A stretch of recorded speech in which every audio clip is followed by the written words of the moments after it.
yoo jaallatani sakkana yoo jaallataman isa akkasan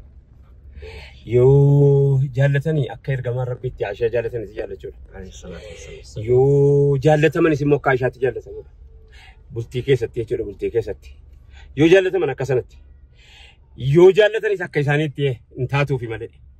maaliif jennaan nutiin kun dafnee waa ifannaa hamma jaallafnu fayyi lafa kaannee daangaa wayiitti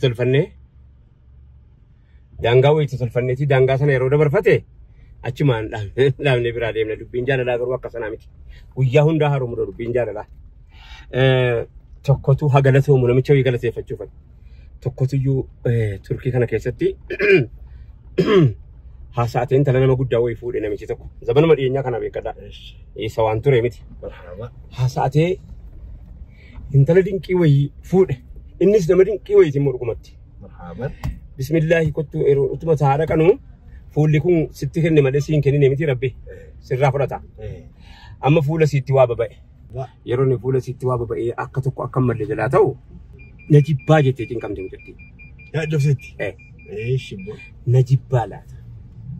nataati laata fuulli kan koo kun isa duriitii miti waaqa geedarameera akka mabbaa kootii wayyeettee lubbuun asitti galteef irraa hubateera inni callu meedituma intini jedhaa inni garuu hin jijjiiramu waa tokko yuun ta'u isa siin guyyaadhaa cinqamtu kana hin arga guyyaadhaan arganne hin arga utuma argu amma fuulli si ittu badaa deeme jennaan inni immoo maal godhe seeti inni immoo maal ta'e rabbiin gaafa nama qabu akka inni nama qabuun hin beekamu miti ijji dhukkubsate ijji saalachuu dhukkubsate inuma dhukkubsate inuma yaadda'e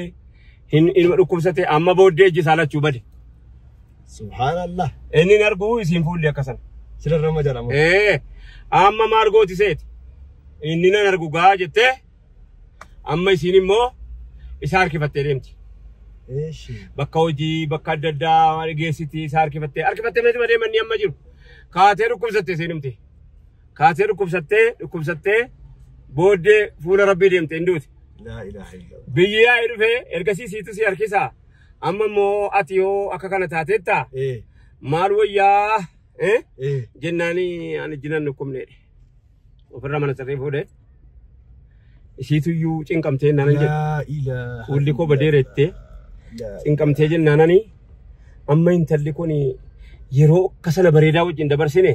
hadha waan jibbu siitee see cinqamtee naanan fuulli siimoo akka ni badaa dhufaa jiru argaan jira ijji koo hin argu jedhe malee an takka jaamee sin beeku ijji koo so'atee hin beeku